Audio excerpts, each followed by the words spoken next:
आरक्षण डायरेक्टली संपूर्णच टाका. काहीच काम नाही आपल्याला त्याचं. कास्ट बेस जे रिझर्वेशन आहे ते संपवून टाका. त्या पीएचडीच्या पोझिशन्स आहेत त्या एससी वाल्यांच्या एसटी वाल्यांच्या पूर्ण भरल्या जात नाही.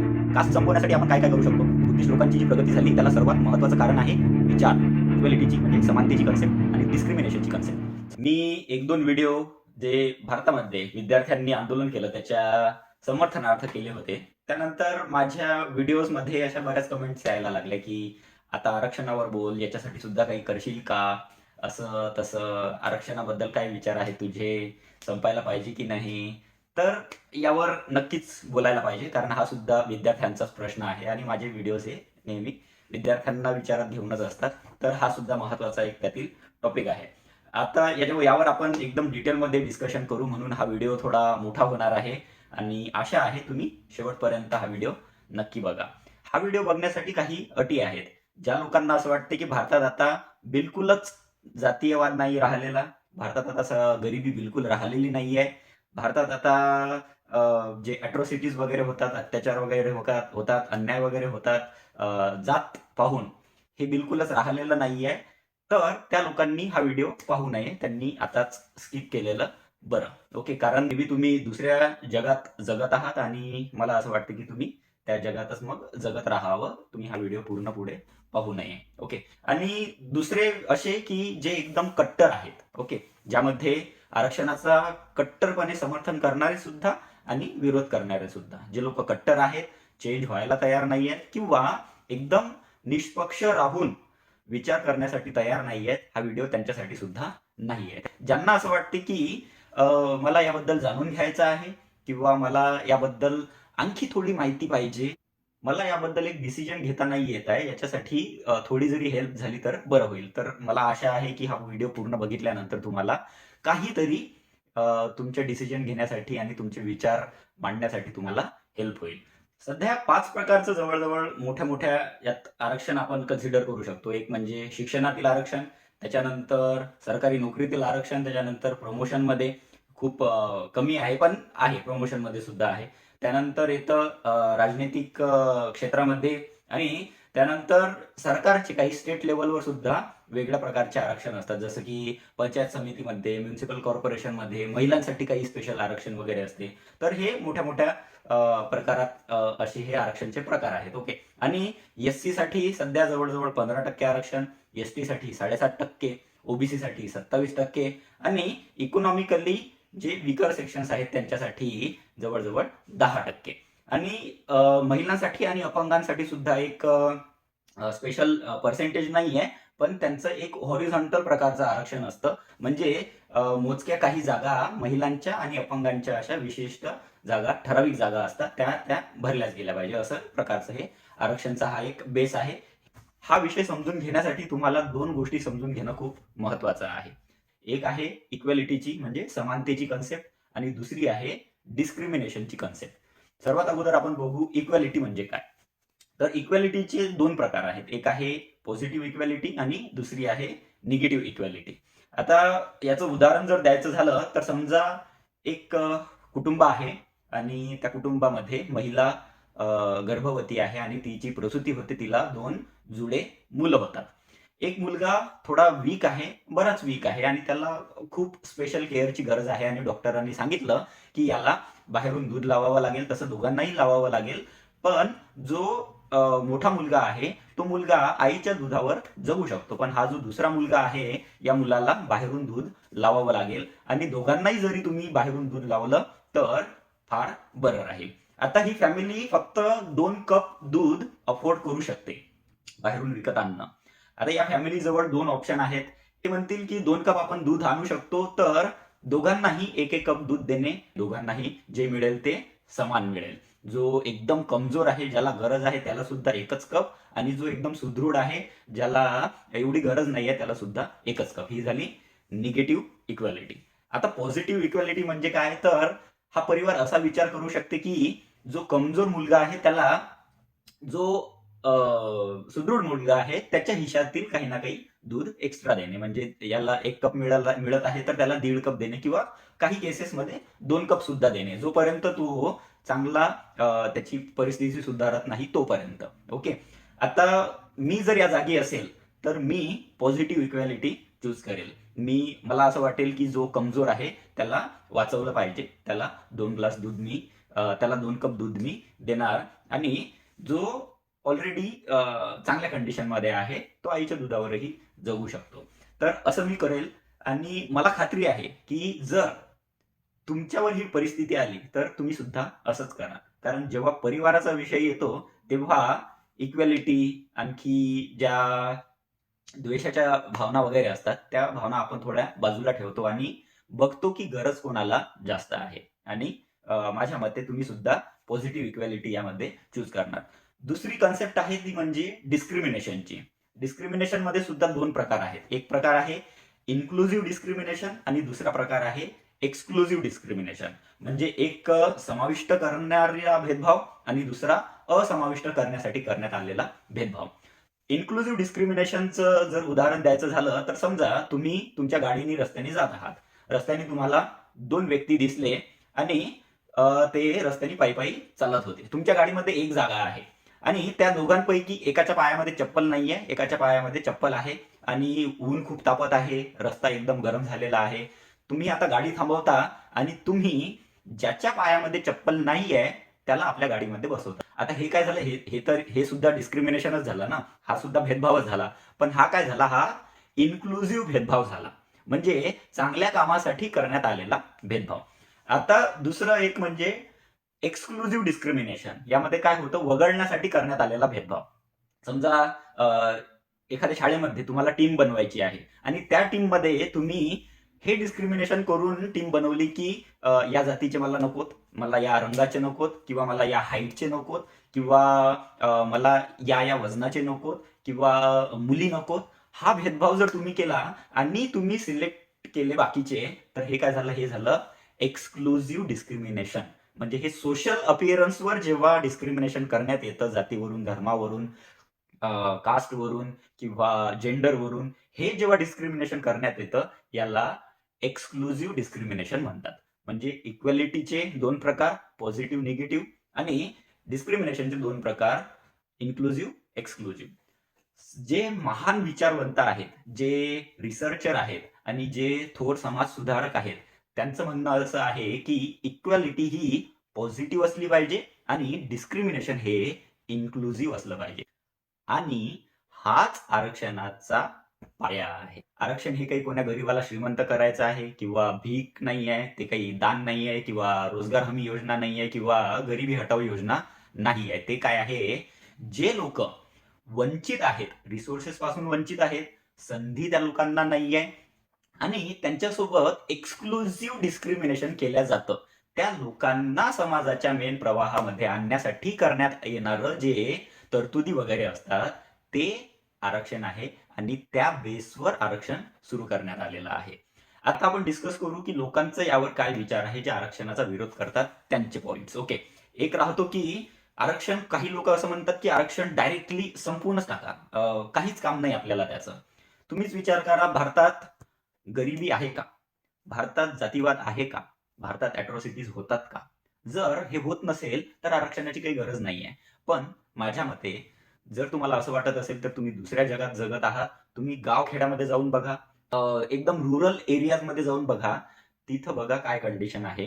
तिथं अजूनही गरिबी आहे, तिथं अजूनही जातीवाद आहे, तिथं अजूनही अन्याय होत राहतात, तिथं अजूनही तुम्ही या जातीचे आहात म्हणून तुम्ही हे करू शकत नाही, अशा गोष्टी चालतात. म्हणून जोपर्यंत या लोकांना काही एक्स्ट्रा सपोर्ट मिळणार नाही तोपर्यंत हे लोक मेन प्रवाहात येणार नाहीत. आणि जोपर्यंत या लोकांची प्रगती होणार नाही तोपर्यंत भारताची प्रगती होणार नाही. जसे आपले प्राईम मिनिस्टर म्हणतात, सबका साथ सबका विकास. जर तुम्ही आरक्षण पूर्णपणे संपवलं तर सबका साथ सबका विकास पॉसिबल नाही, शक्यच नाहीये. म्हणून आरक्षण पूर्णपणे आपण संपवू शकत नाही, ते संपवायला नाही पाहिजे. आता काही लोकांचं मग यामध्ये म्हणणं राहतं की कास्ट बेस्ड जे रिझर्वेशन आहे ते संपवून टाका, फक्त जे इकॉनॉमिक कंडिशन आहे, एखाद्या व्यक्तीची आर्थिक परिस्थिती आहे, त्या आर्थिक परिस्थितीवर आरक्षण द्यायला पाहिजे. तर यामध्ये बघा, कास्ट बेस्ड रिझर्वेशन का बरं देण्यात येतं? कारण एक ते रिप्रेझेंटेशन आहे, ते एका समूहाचं रिप्रेझेंटेशन आहे. आणि जोपर्यंत तुम्ही कास्ट आयडेंटिफाय करून त्या कास्ट मधील काही लोकांना संधी देत नाही तोपर्यंत त्या समूहाची प्रगती होत नाही, त्यातून कोणी लोक रिप्रेझेंट करण्यासाठी येत नाही, त्यांच्या मागण्या पुढे येणार नाही जोपर्यंत कास्ट तुम्ही बेस ठेवणार नाही. आता तुम्ही इकॉनॉमिक कंडिशन बेस जरी ठेवली तरी तुम्हाला पुढे चालून प्रॉब्लेम्स येतील असे की उत्पन्नाचा दाखला मिळवणं किती चिल्लर काम आहे बघा. 200 रुपये दिले तुम्ही कितीही त्यावर उत्पन्न टाकून आणू शकता. एवढंच सोपं जात बदलणं आहे का? जात एवढ्या सहजासहजी माणूस बदलवू शकत नाही. आणि आणखी एक एक्झाम्पल बघा, जर समजा फक्त इकॉनॉमिक कंडिशनवर जर आपण आर्थिक परिस्थितीवर जर रिझर्वेशन देण्याचं ठरवलं तर समजा 10 आपल्याजवळ अप्लिकेशन आलेले आहेत, त्यातील 2 जागा आहेत फक्त, 2 जागांसाठी 10 अप्लिकेशन, त्यातील 5 लोक हे सारख्या उत्पन्न आहे त्या लोकांचं, 5 लोकांचं, आणि त्या 5 मधून मग आपल्याला 2च निवडायचे आहेत. आता तुम्ही नेक्स्ट फिल्टर कोणतं लावणार? यामध्ये बघा, हे बऱ्याच वेळेस असं डिपेंड करू शकतं, यावर डिपेंड करू शकतं की सिलेक्शन करणारी कमिटीमध्ये कोण आहे. त्यात जर सवर्ण लोक असतील तर यामध्ये 5 लोकांपैकी जे 2 सवर्ण आहेत ते सिलेक्ट केले जातील. त्यामध्ये जर एसटी लोक असतील सिलेक्शन करणारे तर त्यामध्ये या 5 लोकांपैकी जे एससी लोक आहेत, एसटी लोक आहेत, त्यांचं सिलेक्शन होण्याचे चान्सेस खूप जास्त आहेत. आताची जी कंडिशन आहे ती पाहता. अजूनही गव्हर्नमेंट नोकऱ्यांमध्ये, अजूनही IITs मध्ये, अजूनही NITs मध्ये कास्ट बेस्ड डिस्क्रिमिनेशन होतं. अजूनही रिप्रेझेंटेशन तेवढं नाही आहे. याचे काही आकडे आहेत माझ्याजवळ. ओके, आकडे बघा. IIT मध्ये जवळजवळ 642 फॅकल्टीज आहेत, त्यातील SC फॅकल्टीज आहेत फक्त 20, ST फॅकल्टीज आहेत फक्त 8. ओके, 3% फक्त SC फॅकल्टी आहे, 1% फक्त ST फॅकल्टी आहे. हे तर आताचं जे रिझर्वेशन आहे याच्यापेक्षाही कमी आहे. आणखी एक डेटा आहे की हायर जे ज्युडिशियरीज असतात हायकोर्टातले, त्यांच्या 715 जजेस पैकी SC जजेस आहेत फक्त 22, ST जजेस आहेत फक्त 16, OBC जजेस आहेत फक्त 89 आणि इतर मायनॉरिटी मधले जजेस आहेत 37. म्हणजे 715 पैकी फक्त 164 जजेस हे कॅटेगरीज मधून येतात, बाकीचे अप्पर कास्टवाले आहेत. असं ठरवलं जातं की तुम्ही योग्यच नाही आहेत तर मग तुम्हाला का बरं घेऊ आम्ही. आता ज्या युनिव्हर्सिटीज आहेत, या युनिव्हर्सिटीजमध्ये, बऱ्याच युनिव्हर्सिटीजमध्ये, बऱ्याच इन्स्टिट्यूट्समध्ये, कॉलेजेसमध्ये ज्या PhDच्या पोझिशन्स आहेत त्या SC वाल्यांच्या, ST वाल्यांच्या पूर्ण भरल्या जात नाही. कारण काय दिलं जातं? No suitable found. आता मला सांगा, 140 करोडचा आपला देश आहे, यामध्ये काही मोजक्या 5 आणि 10 पोझिशन्स भरल्या नाही जाऊ शकत का? SC आणि ST मधून 5 विद्यार्थी सुद्धा असे नाहीत का की जे त्या पोझिशन भरतील म्हणून? की ते योग्यच नाहीये, कोणीच योग्य नाहीये का? हा योग्यता हा खूप मोठा एक डिस्क्रिमिनेशनचं पार्ट आहे. यामध्ये डिस्क्रिमिनेशनसाठी हा वापरण्यात येणारा टूल आहे. ओके, हाच विषय महिलांसाठी सुद्धा वापरण्यात येत होता. 1947 अगोदर असं म्हणण्यात येत होतं की महिला तेवढ्या योग्य नाहीयेत म्हणून त्यांना संधी आम्ही देत नाही. ओके, हे असं म्हणण्यात येत होतं. पण जेव्हा महिलांना संधी मिळाली तेव्हा त्यांनी त्यांची योग्यता दाखवली नाही का? आता पुरुषांपेक्षा वरची कामं ते करत नाहीत का? म्हणून योग्यता ही तेव्हा डिसाईड होते जेव्हा तुम्हाला संधी मिळायला सुरुवात होते. तुम्हाला संधीच जर नाही मिळाली तर तुमची योग्यता कशी काय ठरणार? ओके, तर हा सुद्धा खूप एक मोठा पॉइंट आहे विचार करण्यासारखा. 2024 मध्ये SC/ST ऍक्ट थ्रू अॅट्रॉसिटीजचे जे गुन्हे आहेत हे जवळजवळ 55,685 गुन्हे दाखल झालेले आहेत. 15,000 गुन्हे असं सोडा की फेक अॅट्रॉसिटीजचे गुन्हे असतील, तरी सुद्धा एका वर्षामध्ये 40,000 अॅट्रॉसिटीजचे गुन्हे. अजूनही एखादा दलित व्यक्ती जर घोड्यावरून येत असेल, तर नवरदेव जर घोड्यावर येत असेल तर त्याला ते अलाउड नाहीये. अशा गोष्टी अजूनही होत आहेत. म्हणून तुम्ही जर म्हणत असाल की कास्ट ही संपलेली आहे किंवा कास्ट बेस्ड डिस्क्रिमिनेशन होत नाही, साफ चुकीचा आहे. डेटा अजूनही व्हेरीफाय करून पहा. म्हणून कास्ट बेस्ड रिझर्वेशनची अजूनही गरज आहे. जोपर्यंत कास्ट राहणार तोपर्यंत कास्ट बेस्ड रिझर्वेशनही राहणारच. त्यानंतर एक पॉइंट येतो की मेरिट सिस्टम हा सुद्धा एक खूप महत्वाचा पॉइंट येतो आणि यामध्ये खूप मोठी डिबेट होते की मेरिट सिस्टम जर तुम्ही लागू केली तर रिझर्वेशन काय करत आहे, रिझर्वेशन मेरिट सिस्टमला संपवत आहे. ऍक्च्युली यासाठी तुम्हाला जाणून घेणं गरजेचं आहे की मेरिट सिस्टम नेमकी ठरते कशी काय. ओके, याचं एक उदाहरण जर तुम्हाला द्यायचं झालं तर समजा एक एक्झाम आहे, UPSCची एक्झाम आपण कन्सिडर करू. UPSCच्या एक्झाम मध्ये 2 मुलं बसणार आहेत. एक मुलगा आहे ज्याला लहानपणापासून त्याचे आई वडील एकदम चांगल्या कंडिशन मध्ये आहेत, त्यांची नोकरीवर आहेत, आर्थिक परिस्थिती चांगली आहे, शहरात हा मुलगा वाढत आहे, लहानपणापासून कॉन्व्हेंट शाळेमध्ये इंग्लिश मीडियम मध्ये शिकत आहे, याला क्लासेस आहेत, याला कम्प्युटरची सुविधा आहे, याला आणखी काही कोर्सेस सुद्धा विकत घेऊन दिलेले आहेत. हा विद्यार्थी 10वी वेळेवर कंप्लीट करतो, 12वी वेळेवर कंप्लीट करतो आणि ग्रॅज्युएशन सुद्धा वेळेवर कंप्लीट करतो. 21व्या वर्षी याचं ग्रॅज्युएशन कंप्लीट होतं आणि याला माहिती आहे की आता युपीएससी देण्यासाठी काय काय गरजेचं आहे आणि जेवढ्या लवकर आपण त्याच्यासाठी प्रिपेअर करू तेवढा फायदा जास्त आहे. 21व्या वर्षी हा विद्यार्थी युपीएससीची एक्झाम देण्यासाठी रेडी असतो. दुसरा एक विद्यार्थी आहे, हा खेड्यागावातून येतो, हा जिल्हा परिषद शाळेत शिकलेला आहे, याचं एज्युकेशन तेवढं चांगलं झालेलं नाहीये, तेवढं याला सहकार्य भेटलेलं नाहीये, आर्थिक परिस्थिती तेवढी याची चांगली नाहीये, ट्युशन लावू शकला नाही, कम्प्युटर काय आहे याला हे माहिती नाही आहे अजून, आणि हा कसं 10वी कंप्लीट करतो, 12वी कंप्लीट करतो. 10वीच्या आणि 11वीच्या गॅपमध्ये फी भरण्यासाठी हा विद्यार्थी काही परिश्रम करतो, काही काम वगैरे करतो आणि मे बी 1 वर्ष गॅप घेतो, त्याच्यानंतर फी भरतो, त्याच्यानंतर 11वीमध्ये आपलं एज्युकेशन चालू करतो. त्यात सुद्धा त्याला ट्युशन वगैरे लावण्याची त्याची कंडिशन नाहीये, कसं तसं आपली 12वी कंप्लीट करतो. त्यानंतर हा ग्रॅज्युएशनला जातो, तिथं सुद्धा आर्थिक परिस्थिती एवढी चांगली नसल्यामुळे याला 1 वर्ष ड्रॉप घेणे किंवा 2 वर्ष हे करणे असं करावं लागतं आणि कसा बसा हा 22-23 म्हणजे 24-25 वर्षाचा झाल्यावर आपलं ग्रॅज्युएशन कंप्लीट करतो आणि त्यानंतर एखाद वर्ष अजून काही केल्यानंतर हा विद्यार्थी युपीएससीचा विचार करतो. आता हे दोनही विद्यार्थी युपीएससीच्या परीक्षेला बसणार आहेत. क्वेश्चन पेपर सेम आहे, ड्युरेशन सेम आहे. मला सांगा यामध्ये मेरिटमध्ये येण्याचे कोणाचे चान्सेस जास्त आहेत? साहजिक आहे, ज्या विद्यार्थ्याला एकदम चांगला बॅकग्राऊंड मिळालेला आहे, ज्याची अपब्रिंगिंग चांगली झालेली आहे, त्या विद्यार्थ्याचे गुण या विद्यार्थ्यापेक्षा काही ना काहीतरी चांगले असतील, जास्त असतील. ओके, म्हणून मेरिट हे फक्त तुमच्या कॅपेबिलिटीजवर डिसाईड नाही होत, तुम्ही कोणत्या वातावरणात वाढले आहात यावर सुद्धा डिसाईड होतं. तुमच्या आजूबाजूचं वातावरण कसं आहे, तुमची वाढ कशी झालेली आहे, तुमच्यावर काय संस्कार पडलेले आहेत, तुम्हाला कोणत्या कोणत्या गोष्टींचा कोणते कोणते चॅलेंजेस फेस करावे लागले, यावरूनही तुमचे मेरिट ठरवल्या जातं. म्हणून मेरिटचा कन्सेप्ट ज्या लोकांचा क्लिअर आहे त्यांना समजेल की प्रत्येक ठिकाणी मेरिटनी सगळ्या गोष्टी चालत नाही. जिथं इंटरनॅशनल लेवलवर आपल्याला कॉम्पिट करावं लागतं, समजा आता जसं आपली क्रिकेटची टीम आहे, त्यामध्ये रिझर्वेशन देणे म्हणजे ही एकदम साफ चुकीची गोष्ट आहे. तिथं तुम्हाला मेरिटनुसार किंवा तिथं तुम्हाला क्वालिटीजनुसारच जावं लागेल. जिथं रिसर्च आहे, जिथं टेक्नॉलॉजीची गोष्ट येते, जिथं देशाला रिप्रेझेंट करण्याची आणि इंटरनॅशनली कॉम्पिटिशन असते, तिथं तुम्हाला मेरिटनुसार जावं लागणार. पण बाकी गोष्टींमध्ये तुम्हाला हे नियम थोडे ढिल्ले सोडावे लागतात. इथं तुम्हाला मेरिट लावून चालत नाही, इथं तुम्हाला इन्क्लुझिव्हनेस आणावी लागते आणि बाकी ज्यांना मिळत नाहीये संधीची समानता त्या लोकांना मिळाली पाहिजे. आपण हे करतो ना, आपण लहानपणी बघा, आपण घरात जर खेळायचं असेल, आपण एखाद्या लहान मुलासोबत जर खेळायचं असेल, तर क्रिकेट खेळत आहे आपण, समजा आपण त्याला खालून बॉल फेकतो, आपण त्याच्यासाठी बाउंड्री जवळ आणतो, आपण त्याच्यासाठी दूरपर्यंत बाउंड्री नेत नाही.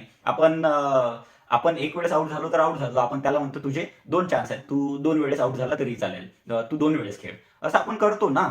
ती गरज आहे. ओके, नेहमी असं चालत नाही की ऑलिम्पिक्स मध्ये सुद्धा बघा, जिथं वयोगटाचं ब्रॅकेट असतात, वयोगटाचे ब्रॅकेट असतात, वजनाचे ब्रॅकेट असतात. ओके, आणि वजनानुसार कुस्ती वगैरे हे केल्या जाते. मुलांना आणि मुलींना तुम्ही एकाच प्लॅटफॉर्मवर हे करणार, लढायला सुरुवात देणार आणि म्हणणार की मेरिटनुसार आपण ठरवू, तर तसं नाही चालत ना.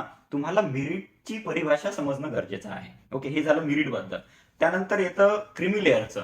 मग एससी किंवा एसटी यांच्यामध्ये क्रिमी लेअर का बरं आपण लावत नाही? ओके, ओबीसीमध्येच का बरं क्रिमी लेअर लावलं जातं?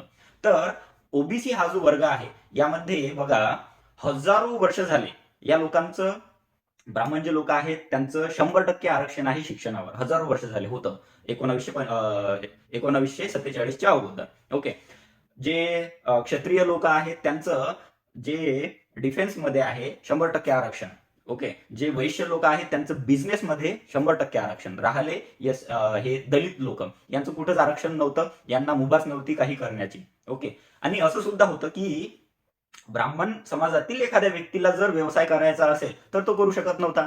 एखाद्या व्यवसायातील म्हणजे वैश्य समाजातील व्यक्तीला जर शिकण्याची इच्छा आहे, रिसर्च करण्याची इच्छा आहे, तर तो करू शकत नव्हता.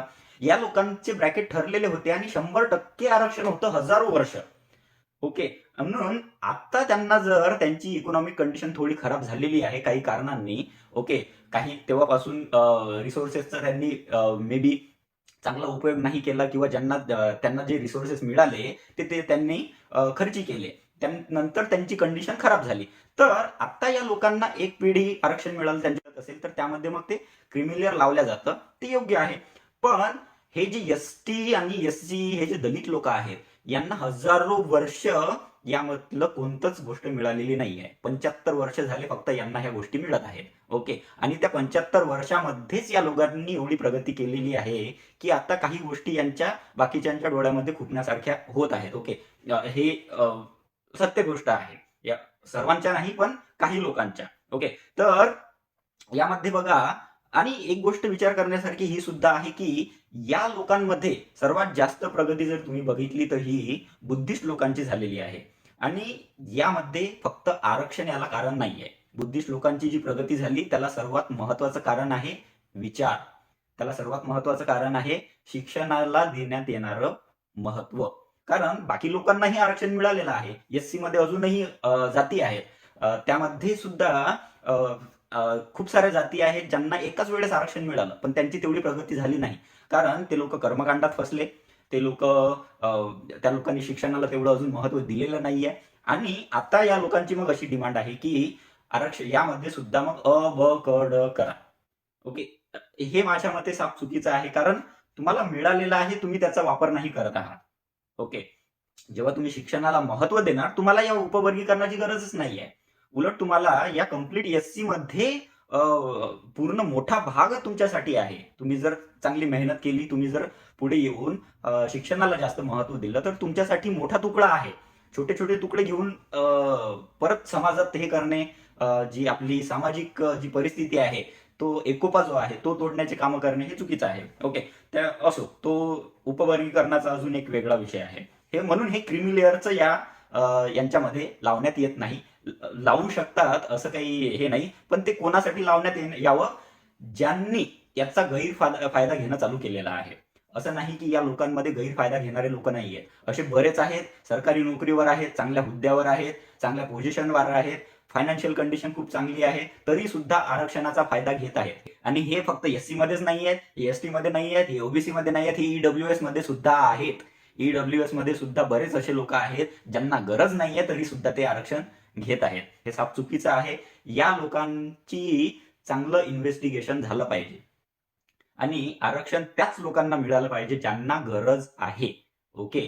ज्यांना खरंच गरज आहे त्यांनाच त्या गोष्टीचा लाभ देण्यात यायला पाहिजे. आणि हे जे मिसयूज करणारे आहेत यांच्या अगेन्स्ट ऍक्शन घेणं खूप महत्वाचं आहे. नंतर एक गोष्ट आहे कॅपिंगची. कॅपिंग, बरेच लोक कॅपिंग, एक 2-3 रिसर्चर्स आहेत त्यांची मी आर्टिकल्स वाचले, त्यामध्ये कॅपिंग हा एक त्यांनी कन्सेप्ट मांडलेला आहे की एका पिढीला मिळालं किंवा 2 पिढ्यांना मिळालं, त्यानंतर त्यांची कंडिशन एका लेवल पर्यंत पोहोचली तर त्यांचं मग आरक्षण नंतर बंद करणे. ओके. पण यामध्ये एक प्रॉब्लेम असा आहे, हे आहे, चांगला पॉइंट आहे हा. यामध्ये फिल्टर्स लावले, आणखी लेयर्स वगैरे टाकल्या तर यूज करण्यात येऊ शकतो. ओके. पण यामध्ये एक प्रॉब्लेम असा आहे की इन्कम हे एका जनरेशननं चेंज नाही होत. ओके. एका जनरेशनला एक नोकरी मिळाली, गव्हर्नमेंट नोकरी मिळाली म्हणजे त्याच जनरेशनमध्ये सगळ्या गोष्टी चेंज होतील असं नाही होत. ओके. 2 जनरेशन, 3 जनरेशन लागतात माणसाची परिस्थिती चेंज व्हायला. ओके. माणसाची सामाजिक परिस्थिती, माणसाची आर्थिक परिस्थिती, माणसाची शैक्षणिक परिस्थिती चेंज व्हायला काही वेळ लागतो, पिढ्यानपिढ्या लागतात. ओके. म्हणून कॅपिंग ही फक्त एका पिढीनंतर, 2 पिढ्यांनंतर, तर पिढ्या कशा डिसाईड करता येईल यावर विचार व्हायला पाहिजे नक्कीच. ओके. जर हा कॅपिंगचा विषय आला तर. त्यानंतर येते एका जजचं मी रिझल्ट ऐकला होता, म्हणजे असं एक स्टेटमेंट ऐकलं होतं की ज्यामध्ये ते म्हणतात की पॉइंट बेस्ड सिस्टम असायला पाहिजे. ओके. रिझर्वेशन ज्यांना द्यायचं आहे त्यांच्यासाठी पॉइंट बेस्ड सिस्टम द्यायला पाहिजे. त्यामध्ये काय, तर जर समजा तुम्ही एखाद्या विशिष्ट जातीतून येता तर तुम्हाला काही पॉईंट मिळतील. 1 पॉईंट मिळेल समजा. तुम्ही अनाथ आहात, तुम्हाला आणखी 1 पॉईंट मिळाला. तुमचं उत्पन्न एवढं आहे, तुम्हाला आणखी 1 पॉईंट मिळाला. तुम्ही या जिल्हा परिषद शाळेतून आले, तुम्हाला आणखी 1 पॉईंट मिळाला. तुमची आणखी काही, तुम्ही मे बी महिला आहात, तुम्हाला आणखी एक पॉईंट मिळाला, तुम्ही अपंग आहात, आणखी एक पॉईंट मिळाला. असे हे सगळे पॉईंट डिसाईड करून मग त्यानुसार पॉईंट बेसनुसार मग तुम्हाला आरक्षण देणे, हा सुद्धा एक व्हॅलिड पॉईंट ठरू शकतो. ओके, ह्या सगळ्या गोष्टी हे करून. पण जोपर्यंत कास्ट, जोपर्यंत हे रेसिझम, जोपर्यंत महिला आणि पुरुष यामधला भेदभाव, ह्या गोष्टी जोपर्यंत क्लिअर होत नाही, तोपर्यंत तुम्हाला हे जे पॉईंट बेस सिस्टम आहे त्यामध्ये तुम्हाला काहीही करून ते कास्ट आणि त्या गोष्टी ऍड कराव्याच लागतील. एक डेटा आहे, आपण जर पूर्ण हे जे रिझर्वेशन आहे पूर्ण संपवून टाकलं, ओके, कोणतंच रिझर्वेशन नाही, तर काय होऊ शकतं, तर कॉम्पिटिशन कशी राहू शकते, त्याच्यासाठी एक काही नंबर्स आहेत माझ्याजवळ. JEE मेन्स म्हणजे जे IIT साठी असतं, त्याच्यामध्ये बघा 15 ते 16 लाख अप्लिकेशन येतात आणि यामध्ये जागा आहेत फक्त 18,000. म्हणजे 90 विद्यार्थ्यांपैकी फक्त एकच सिलेक्ट होणार IIT साठी. त्यानंतर आहे JEE NIT साठी तेवढेच 15-16 लाख अप्लिकेशन आणि 24 ते 25,000 जागा आहेत. म्हणजे 65 विद्यार्थ्यांपैकी फक्त एक विद्यार्थी सिलेक्ट होऊ शकतो. ओके, कास्टचा रिझर्वेशनचा काही इथं संबंध नाहीये. त्यानंतर बघा, नीट जे एम्सची MBBS साठीची जी एक्झाम आहे त्याच्यासाठी 22 लाख ते 24 लाख अप्लिकेशन येतात आणि जागा आहेत 2000, 2200च्या आसपास जागा आहेत. म्हणजे 1000 विद्यार्थ्यांपैकी फक्त एकाचं सिलेक्शन होऊ शकतं. आता मला सांगा, डिमांड कोणत्या गोष्टीसाठी असली पाहिजे? हे एवढं आपण डिस्कशन केलं, यामध्ये आपण सगळे जे मुद्दे आहेत हे डिस्कस केले. तर आपली डिमांड नेमकी कोणत्या गोष्टीसाठी असली पाहिजे, आपले आंदोलन कोणत्या गोष्टीसाठी असले पाहिजेत? एवढं तर तुम्हाला मान्य करावं लागेल की अजून भारत तेवढा विकसित झालेला नाही आहे की रिझर्वेशन पूर्णपणे संपवावं. यामध्ये आपल्याला सुधार करण्याची गरज आहे. ओके, हा व्हॅलिड पॉइंट आहे आणि हा महत्वाचा पॉइंट आहे. असं नाही की जे आताची सिस्टम आहे ती एकदम परफेक्ट आहे, त्यामध्ये काहीच लूपहोल्स नाही आहेत. यामध्ये बरेच लूपहोल्स आहेत, यामध्ये सुधारची सुद्धा गरज आहे. पण तुम्ही डायरेक्ट रिझर्वेशन कॅन्सल करणे ही म्हणजे न विचार करणारे लोक असा विचार करू शकतात. ओके, तर आपले आंदोलन असले पाहिजेत युनिव्हर्सिटीज वाढवणे, कॉलेजेस वाढवणे, इन्स्टिट्यूशन्स वाढवणे, गव्हर्नमेंट जॉब्स वाढवणे, ओके, आणखी सीट्स वाढवणे. याच्यासाठी आपले आंदोलन असले पाहिजेत की एवढी कॉम्पिटिशन आहे, एवढे विद्यार्थी आहेत, एवढी आपली लोकसंख्या आहे, आपल्याला सरकारी नोकऱ्या वाढवण्याची गरज नाही आहे का? डॉक्टर्सची गरज नाही आहे का भारतामध्ये? इंजिनियर्सची गरज नाही आहे का भारतामध्ये? ह्या सीट्स केव्हा वाढतील मग? हे कॉलेजेस केव्हा वाढतील? आणि मोजकेच 1-2 कॉलेजेस वाढवून काय होणार? तर आपल्याला याच्यासाठी आंदोलन करणं गरजेचं आहे. आपल्याला शिक्षणासाठी आंदोलन करणे गरजेचं आहे. चुकीचा उपयोग करणाऱ्याच्या अगेन्स्ट चांगली कारवाई व्हायला पाहिजे. पण असं नाही की दुसऱ्याच्या ताटातलं पाहून आपल्याला हिजर सुटत आहे. ते काय म्हणतात, आता हिजर एकदम गावठी शब्द वापरला मी, पण ते जेलसी. ओके, एक जेलसी सुटत आहे. ओके, तर ह्या गोष्टी आपण टाळल्या पाहिजे. आता आपण डिस्कस करू की कास्ट कास्ट हे संपवण्यासाठी आपल्याला काय काय करता येऊ शकतं. हा सर्वात महत्वाचा प्रश्न आहे आणि माझी गॅरंटी आहे की जोपर्यंत कास्ट संपत नाही तोपर्यंत हा रिझर्वेशनचा मुद्दा सुद्धा सॉल्व्ह होत नाही, तोपर्यंत देशाची प्रगती सुद्धा होत नाही आणि तोपर्यंत समाजाची प्रगती सुद्धा होत नाही. आता कास्ट संपवण्यासाठी आपण काय काय करू शकतो? तुम्ही एक डेटा काढा की इंटरकास्ट मॅरेजेस किती झालेले आहेत. इंटरकास्ट मॅरेजेस बघा, जवळजवळ 5% इंटरकास्ट मॅरेजेस होतात. बाकी 95% मॅरेजेस हे आपल्या कास्ट मध्येच होतात. आणि या इंटरकास्ट मॅरेजेस मध्ये सुद्धा असे बरेच मॅरेजेस आहेत की ज्यामध्ये परिवाराची संमती नसते, तरी हे लोक पळून जाऊन किंवा कसं तरी ऍडजस्ट करून हे लोक लग्न करतात. म्हणजे विचार जर केला तर जवळजवळ बहुतेक 1% मॅरेजेस असे असतील की ज्यामध्ये दोन्हीही परिवारांची संमती आहे. आणि यातही बघा, असे किती मॅरेजेस आहेत जे वरच्या वर्णातील मुलीने खालच्या वर्णातील मुलासोबत लग्न केलं. ओके, आणि परिवाराची याच्यामध्ये संमती होती. असे किती आकडे आहेत हे मला सांगा.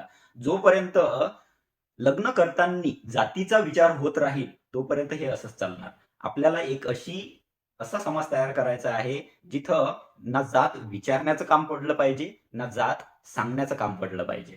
ओके, ना लग्नामध्ये, ना पब्लिक प्लेसेसमध्ये, ना शाळेमध्ये, ना कॉलेजेसमध्ये, ना गव्हर्नमेंट जॉब्समध्ये जात हा कॉलमच कसा नष्ट होऊ शकतो यावर आपल्याला विचार करणं गरजेचं आहे. एक तर हे झालं की इंटरकास्ट मॅरेजेस हा सर्वात बऱ्याच लोकांनी याला मान्य केलेला हा एक उपाय आहे. त्यानंतर येतं की जात हा कॉलम काढून टाकणे, शाळांच्या यातून मुलांच्या यातून काढणे, मुलांच्या मनातून जात हा ऑप्शन काढून टाकणे. लहानपणापासून मुलांना फक्त जात एक म्हणजे काय, माणुसकी किंवा भारतीय, ह्या दोनच गोष्टी समजायला पाहिजे. तू या जातीचा, तुझा देव हा, तुझा देव तो, ह्या गोष्टी जोपर्यंत लोकांच्या डोक्यात राहतील तोपर्यंत जातीबद्दल गर्व गर्व ह्या गोष्टी जेव्हा येतात ना, त्यावेळेस एकमेकांच्या मनामध्ये द्वेष निर्माण होतो. जात आपण पाळत आहे, आपण काही रिच्युअल्स पाळतो, त्यामध्ये चुकीचं काही नाहीये. पण जेव्हा गर्व येतो ना आपल्याला त्या गोष्टींबद्दल, तेव्हा समोरच्याच्या मनामध्ये आपल्याबद्दल किंवा आपल्या मनामध्ये त्याच्याबद्दल द्वेष निर्माण होतो. ही गोष्ट.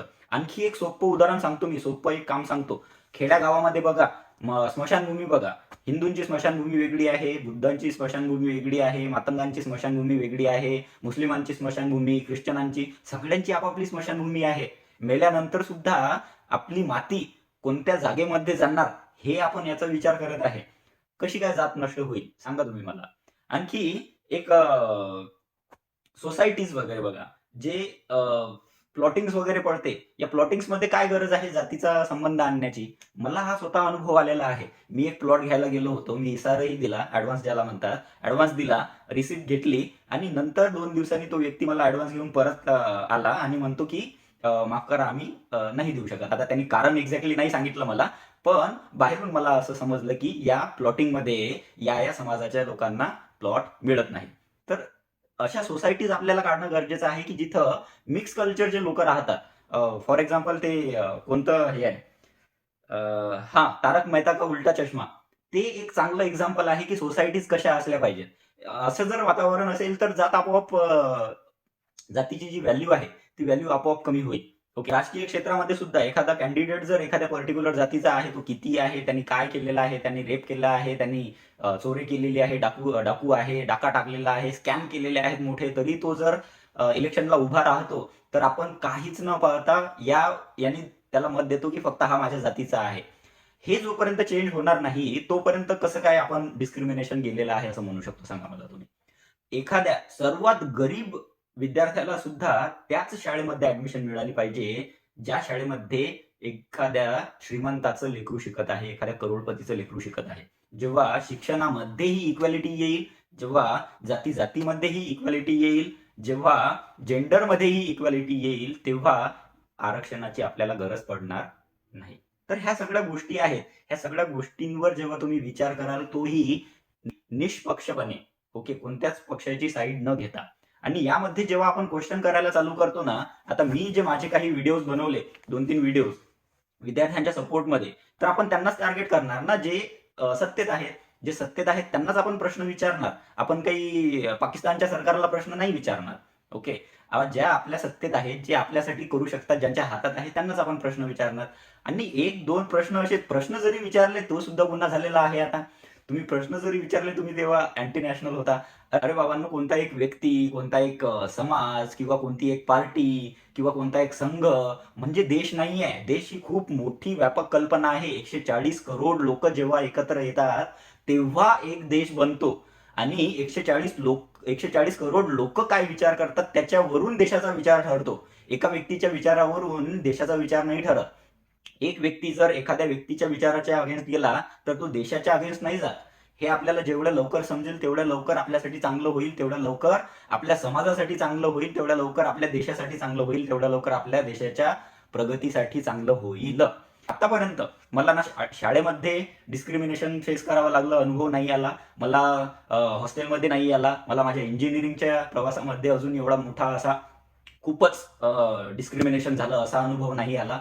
पण या ज्या 2-3 व्हिडिओज मी टाकले ना, फक्त या विद्यार्थ्यांच्या आंदोलनाला सपोर्ट करण्यासाठी, यानंतर माझे जे कमेंट सेक्शन आहे त्यामध्ये एवढ्या काही गोष्टी आलेल्या आहेत की तू आरक्षणाने पुढे गेलेला आहेस, तू याच्यावर का बरं बोलत नाहीस, तू अँटी नॅशनल आहेस, तू अँटी बीजेपी आहेस, ह्या सगळ्या गोष्टी येतात. म्हणजे जोपर्यंत आपला फायदा आहे, जोपर्यंत कोणी आपल्या मनासारखं बोलत आहे, तोपर्यंत आपल्याला त्याची जात दिसत नाही, तोपर्यंत आपल्याला त्याचा धर्म दिसत नाही, तोपर्यंत तो काय कोणत्या व्यक्तीला मानतो हे आपल्याला दिसत नाही. जेव्हा त्यांनी आपल्या मनाच्या विरुद्ध बोलायला सुरुवात केली की आपल्याला सगळं त्याचं जाणून घ्यायचं असतं, कोणत्या जातीचा आहे, कोणत्या धर्माचा आहे, कोणत्या व्यक्तीला मानतो, आणि त्यानुसार मग आपण त्याला टार्गेट करायला चालू करतो. जर तुम्ही सुद्धा असं केलेलं असेल, यामुळे जर तुम्ही तुमचे विचार बदलले असतील, की हा व्यक्ती कोणत्या व्यक्तीला सपोर्ट करतो किंवा हा व्यक्ती कोणत्या व्यक्तीच्या विरुद्ध बोलत आहे. यानुसार जर तुमचे विचार बदलले असतील, तर माफ करा, तुम्ही या जातीवादाचा शिकार आहात आणि तुम्हाला खरंच विचार करणं गरजेचं आहे, की जात एवढी महत्त्वाची आहे का? ओके. यानुसारच एक फक्त बाबासाहेबांची एक लाईन मला सांगायची आहे. आपण सर्वप्रथम भारतीय आहोत आणि सर्वात शेवटी सुद्धा भारतीयच आहोत.